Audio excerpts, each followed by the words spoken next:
Envoie-moi où le ciel s'est éteint, où les âmes recherchent l'espoir. Envoie-moi vers tous ceux qui ont faim pour faire éclater ta gloire. Apprends-moi à marcher sur les eaux pour que ma foi soit infinie. Aide-moi à discerner le faux, sois la vérité dans ma vie. Enseigne-moi toute ta justice pour la répandre sur la terre entière. Utilise-moi pour garder tes fils dispersés jusqu'au bout des mers. Révèle-moi pour intercéder pour les cœurs qui s'attendent à toi. Fais de moi un fidèle allié, toujours prêt dans les combats. Encore, let's go! Envoie-moi où le ciel s'est éteint, où les âmes recherchent l'espoir. Envoie-moi vers tous ceux qui ont faim pour faire éclater ta gloire. Apprends-moi à marcher sur les eaux pour que ma foi soit infinie. Aide-moi à discerner le faux, sois la vérité dans ma vie. Enseigne-moi toute ta justice pour la répandre sur la terre entière. Utilise-moi pour garder tes fils dispersés jusqu'au bout des mers. Réveille-moi pour intercéder pour les cœurs qui s'attendent à toi. Fais de moi un fidèle allié, toujours prêt dans les combats. Always ready to fight next time. Toujours prêt dans les combats. Yeah. Because he's calling a wake up child. Is it your turn to shine? You were born for such a time as this. He's calling you, wake up, child. Is it your turn to shine? You were born for such a time as this. He's calling, wake up, child. Is it your turn to shine? You were born for such a time as this, such a time as this.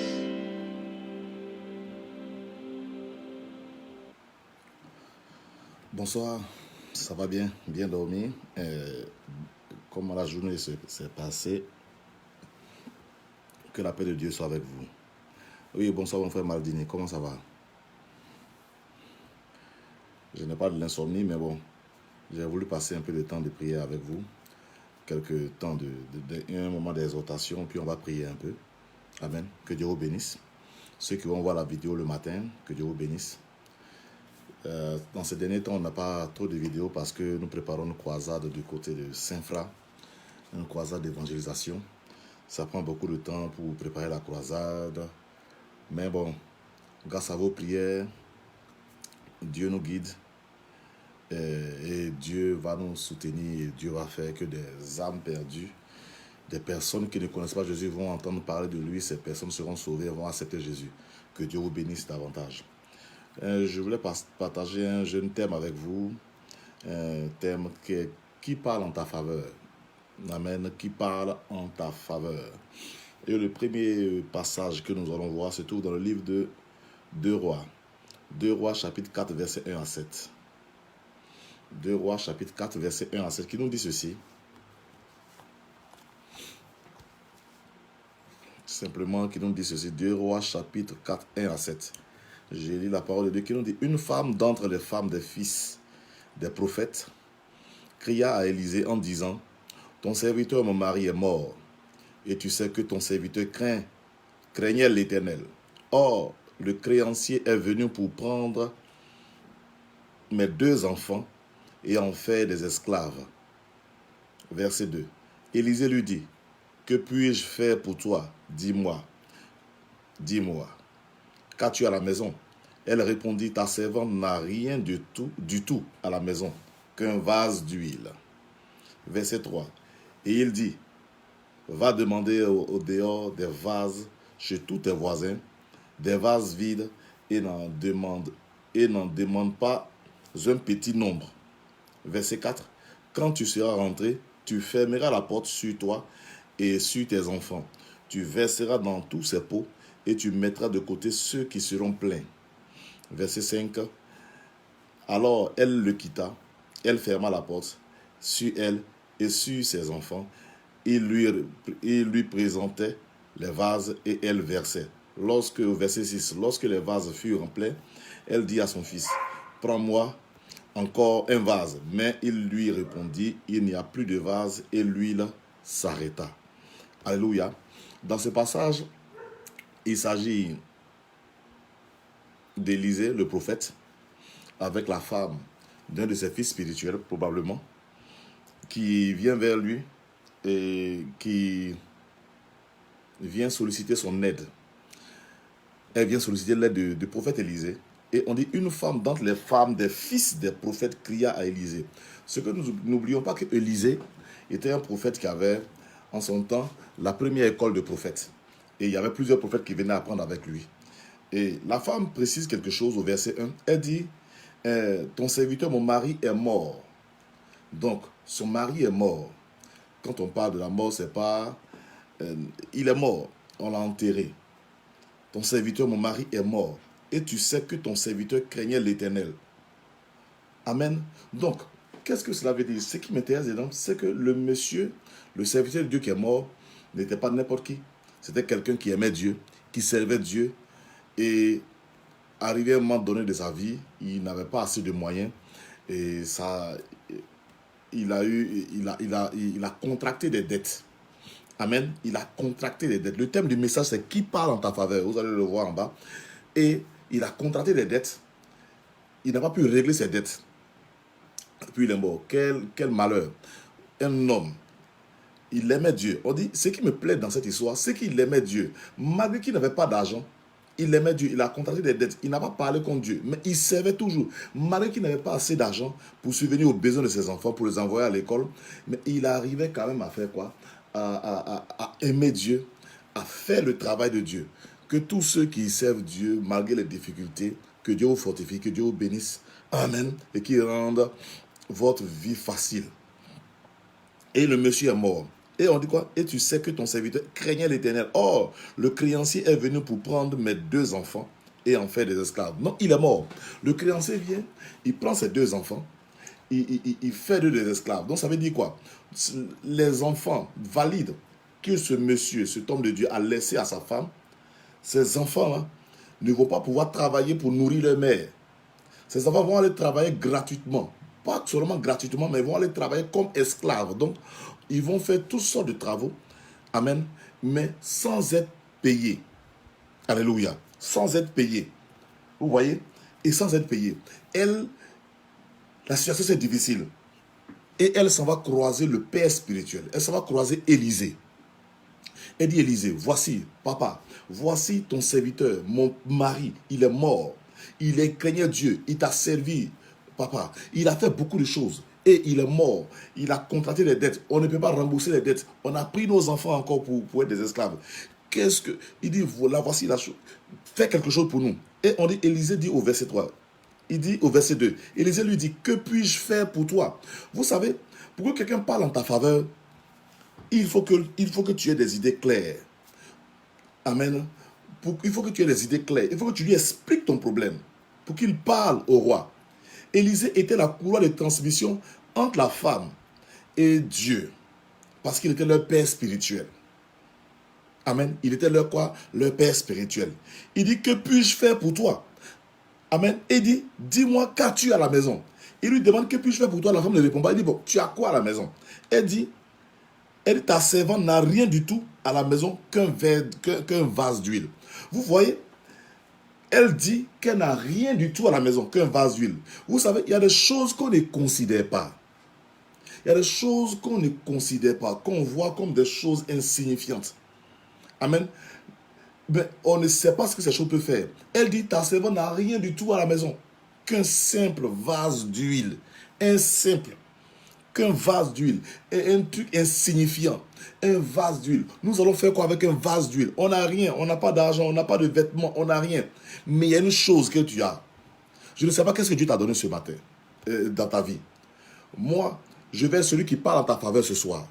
Ou bien ce matin. Peu importe l'heure à laquelle tu vas regarder la vidéo. Il dit, qui parle en ta faveur? Elle est allée le voir. Elle dit, le gars lui a demandé, qu'est-ce que tu veux que je fasse pour toi? Mais tu as quoi? Amen. Elle dit, on n'a rien. Sauf un vase d'huile. Vous voyez? Qu'est-ce que vous minimisez? Il y a des gens qui minimisent leur diplôme de CEPE. Il y a des gens qui minimisent leur diplôme de BPC.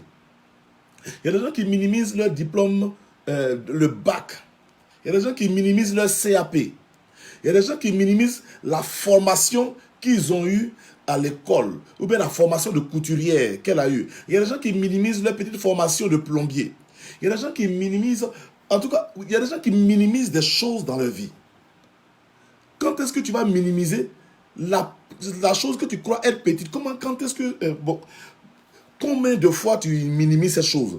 Ça fait combien d'années que tu ne considères pas? Vous savez, il y a des gens qui n'ont pas eu la chance d'arriver en terminale. Mais quand même, tu sais lire.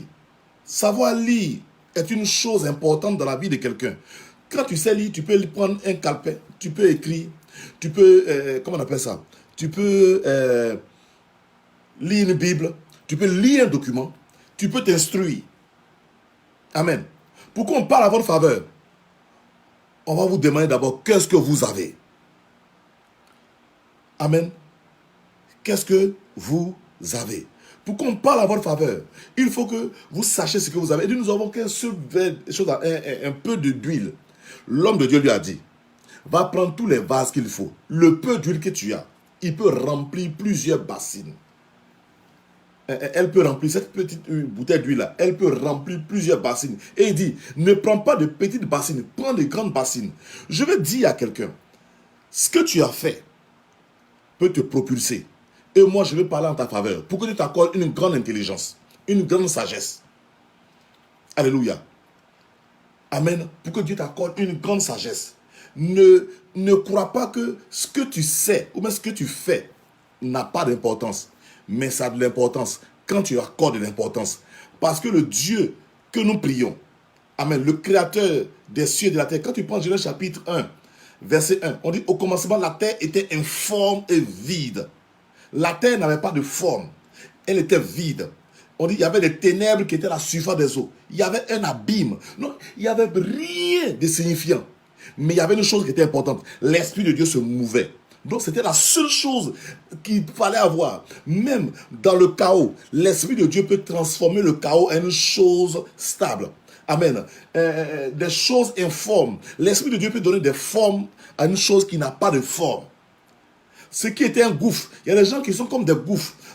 Ils ont investi tellement d'argent en eux qu'ils n'ont même pas récolté. L'argent est comme perdu. Mais l'Éternel, l'Esprit de Dieu peut fermer le gouffre pour qu'il y ait une surface sur laquelle peu de choses être construites au nom de Jésus-Christ de Nazareth. Je prophétise et je prie pour toi au nom de Jésus. Je parle en ta faveur. Que Dieu te parle cette nuit. Que Dieu se révèle à toi. Que Dieu te montre ce qu'il faut. Amen. Pour pouvoir bâtir quelque chose de nouveau. Ce que tu n'as jamais considéré. Que Dieu donne de la considération à ton diplôme de CEPE. Que Dieu mette à tes yeux. Amen. La considération que tu n'avais pas pour ta formation. Parce que tu veux partir en Europe. Les autres sont partis en Europe. Ils réussissent. Ils sont allés construire des maisons. Mais ce que tu oublies, à partir d'ici, si tu étais un maçon, ceux qui sont partis en Europe pour construire des maisons, tu peux construire des maisons. Et quand tu vas construire des maisons, ce n'est pas gratuitement. En construisant des maisons, tu vas avoir quoi? De l'argent. Amen. De l'argent. Pour faire quoi? On va te payer parce que tu es un maçon. N'aie pas honte de ta profession de maçon. N'aie pas honte d'être un vigile. N'aie pas honte d'être un cultivateur, d'être un semeur. N'aie pas honte. Alléluia. La deuxième des choses, Élisée a parlé en faveur de cette femme et quelque chose s'est passé. Il y a des gens que Dieu va mettre au devant de vous qui vont parler en votre faveur. un directeur d'entreprise qui vont parler à votre faveur, à une coopérative, et vous allez voir, votre entreprise va connaître un boom. Amen. Votre entreprise va connaître quelque chose de grand. Quand on prend le livre de 1 Roi chapitre 17, on connaît bien ce passage, 1 Roi chapitre 17, verset 2. 1 Roi 17, verset 2. La Bible nous dit ceci. Et la parole de l'Éternel fut adressée à Élie en ces mots. Pars d'ici, dirige-toi vers l'Orient et cache-toi près du torrent de Kérit qui est en face du Jourdain. Tu boiras de l'eau du torrent et j'ai ordonné au corbeau de te nourrir là. Il partit et fit selon la parole de l'Éternel et il alla s'établir près du torrent de Kérit qui est en face du Jourdain. Les corbeaux lui apportaient, verset 6, lui apportaient du pain et de la viande le matin, du pain et de la viande le soir. Il buvait de l'eau du torrent. Mais au bout d'un certain temps, le torrent fut à sec car il n'était point tombé de pluie. Vous voyez, en ce temps, qu'est-ce qui se passe? Dieu même parle à Élisée, au prophète Élie. Il dit, c'est toi, Élie, qui a prononcé des paroles dures sur Israël. Tu as prononcé des paroles et tu as dit que le ciel se ferme, qu'il n'y ait point de pluie. Amen. Mais moi, Dieu, je t'envoie dans un lieu où il y a de l'eau à boire et j'ai ordonné à des animaux de te nourrir. Vous savez, je vais vous dire quelque chose. Dieu parlera en votre faveur. Cette nuit, Dieu se lève, Dieu va apparaître dans votre songe. Demain matin, avant la fin de ce mois de février, qui est ce dimanche qui arrive là, Dieu parlera en votre faveur. Dieu parlera dans votre affaire. Dieu va parler dans vos études. Dieu va parler dans vos finances. Il parlera en votre faveur. Comme il a parlé à Élie. Il dit, j'ai ordonné à des corbeaux. Dieu a ordonné, amen, à la nature de vous obéir. Tu vas aller faire ton champ. La terre qui était sèche pour les autres, cette terre sera une terre d'abondance pour toi. Au nom de Jésus. Amen. Tu vas aller dans un marché. Ce marché qui était difficile pour tout le monde. Mais il sera pas facile. Mais il te sera favorable au nom de Jésus-Christ de Nazareth. Je ne sais pas. Tu cherches de l'argent. Je ne sais pas quelle somme tu cherches. Mais Dieu parlera en ta faveur. Et la banque. Amen. Dieu a ordonné à des animaux. Mais la banque qui ne donne pas de crédit à tout le monde te prêtera de l'argent au nom de Jésus-Christ de Nazareth. Amen. Et Dieu, ce n'est pas des hommes qui parleront en ta faveur, mais c'est Dieu qui va parler en ta faveur dans le cœur de ce banquier. Dieu va parler en ta faveur dans le cœur de ces investisseurs. Dieu va leur parler. Amen. Quand tu continues plus loin, quand la nourriture est finie, au verset 7, il dit, mais au bout d'un certain temps, il n'y avait plus à manger. Au verset 8, on dit, alors la parole de l'Éternel fut adressée en ces termes, en ces mots, à Élie. Il n'y avait plus à manger, les corbeaux n'apportaient plus. Peut-être qu'il est arrivé un moment où tu vois que là où tu es en train de travailler actuellement, il y avait la grâce de Dieu. Des choses se passaient. Il y avait de la gloire de Dieu qui se manifestait. Il y avait du succès qui arrivait. Et tu as remarqué qu'il n'y a rien. Amen. N'aie pas peur parce que Dieu parlera encore à ta faveur. Alléluia. Dieu parlera pour toi. On dit au verset 9, lève-toi. Dieu dit, lève-toi. Va à Sarepta qui appartient à Sidon et demeure là. Voici, j'ai ordonné à une veuve de te nourrir. Dieu ordonne à des hommes, à une veuve de te nourrir. Amen. Je prie au nom de Jésus-Christ de Nazareth. Là où tu es en train de partir, tu es en train de voyager. Tu ne sais pas pourquoi tu voyages. Mais l'Éternel a ordonné à des hommes de t'ouvrir des portes. L'Éternel a ordonné à des femmes de t'ouvrir les portes. L'Éternel a ordonné à une entreprise de t'ouvrir ses portes. C'est vrai, tu as eu ton diplôme. Depuis, papa est décédé. Maman même est décédée, tu es un orphelin. Dieu dit, il est le Dieu de la veuve et de l'orphelin. Maintenant, toi, tu es orphelin. Donc, il est ton Dieu. L'Éternel est en train de parler à un chef d'entreprise pour toi. L'Éternel est en train d'ordonner à une usine de t'ouvrir ses portes au nom de Jésus. L'Éternel est en train de parler à... On dit, nous sommes à une période, on parle de la Covid. Amen. De Corona. Peut-être tu es en Europe. Tu es là où la situation est difficile, la situation est intenable. Je prophétise que Dieu parle en ta faveur. Tu trouveras du travail au nom de Jésus-Christ de Nazareth. Une entreprise t'embauchera au nom de Jésus. Là où les embauches sont difficiles, sont presque invisibles. Amen. Tu recevras cela au nom de Jésus. Père, je prie au nom de Jésus. Dieu parlera en ta faveur. Dieu parlera en ta faveur. Peut-être tu es malade cette nuit. Tu as une douleur. Tu te penses à une quelconque maladie. Mais demain, quand tu iras faire la radio. Dieu parlera en ta faveur. Et cette radio va déclarer négatif ce qui va sortir au nom de Jésus. Et tu seras guéri miraculeusement. Tu seras restauré miraculeusement au nom de Jésus-Christ de Nazareth. Je prie que le Dieu de faveur, de grâce, vous visite. Oui, je ne sais pas. Dieu va parler en ta faveur. Peut-être cette nuit, depuis des années, vous êtes là, vous n'avez pas d'enfant, ton épouse et toi. Mais cette nuit, quand tu vas aller avec ta femme, Dieu parlera en ta faveur et ta femme tombera enceinte au nom de Jésus-Christ de Nazareth. Et vous aurez cet enfant tant recherché. Oui, à cette heure de la nuit, de bonnes nouvelles arrivent. Tous ceux qui vous combattent cette nuit sont arrêtés au nom de Jésus parce que Dieu parle en votre faveur. Oui, les gens qui sont dans les lieux secrets, dans les lieux sacrés, qui cherchaient à te faire du mal, qui sont en position pour parler, maintenant Dieu parle en ta faveur. Leurs paroles, leurs flèches qu'ils ont lancées contre toi, ces flèches sont brisées dans le ciel au nom de Jésus-Christ de Nazareth. Dieu parle en ta faveur. Dieu parle en faveur de ton travail. Dieu parle en faveur de ta famille, de tes enfants, au nom de Jésus. Ton enfant ne sera pas chassé de cette école parce que Dieu parlera en ta faveur aux responsables. Quand tu trouveras l'argent, tu donneras l'argent. On chassera les enfants des autres, mais toi, ton enfant restera là-bas au nom de Jésus-Christ de Nazareth. Que le Dieu de l'esprit des prophètes parle en ta faveur. Que le Dieu qui a marché avec les apôtres, qui était avec l'apôtre Paul, oui, le Dieu qui a marché avec les prophètes, le Dieu qui a marché avec Moïse, qu'il parle en ta faveur. Oui, je dis encore, tu as un problème, tu as une affaire au tribunal et votre rendez-vous c'est cette semaine. Je prophétise que Dieu parle en ta faveur. Toutes les pièces à conviction truquées qu'on a mis contre toi. Amen. Ces pièces-là seront démontées par la parole et la volonté du Seigneur au nom de Jésus. Sois heureux, sois heureuse, parce que l'Éternel parle en ta faveur, parce que la prison n'est pas à toi. Ton mari a été emprisonné injustement, sur une fausse dénonciation, parce qu'il y a eu calomnie. Je parle maintenant au nom de Jésus-Christ de Nazareth, en tant que prophète, dans les jours qui viennent, qu'on retrouve son dossier et qu'il sort de la prison au nom de Jésus-Christ de Nazareth. Tu as été mis à pied au travail, tu as été renvoyé abusivement. Maintenant, je parle en ta faveur au nom de Jésus-Christ de Nazareth. Ton patron te rappelle et il te redonne ton poste au nom de Jésus-Christ de Nazareth. Ton patron te rappelle parce qu'il découvre qu'il y a eu mensonge. Il découvre le mensonge, il découvre le complot. L'homme ou la femme qui s'était levé contre toi, cette personne maintenant est mise à nu et elle est renvoyée à ta place au nom de Jésus-Christ de Nazareth. Soyez bénis, soyez fortifiés, n'ayez pas peur, car votre Sauveur, Jésus, parle à votre faveur. D'ailleurs, n'a-t-il pas dit qu'il est notre avocat? Il est notre avocat, il est ton avocat.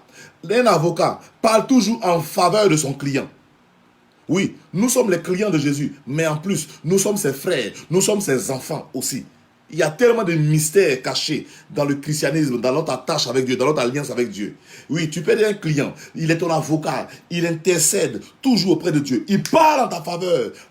Oui, là où les choses sont difficiles, il parle en ta faveur. Il parle en ta faveur. Et cette nuit est une nuit mystérieuse dans laquelle Dieu va agir, dans laquelle Dieu va restaurer des vies. Je prie au nom de Jésus-Christ de Nazareth. Je prie au nom de Jésus-Christ de Nazareth.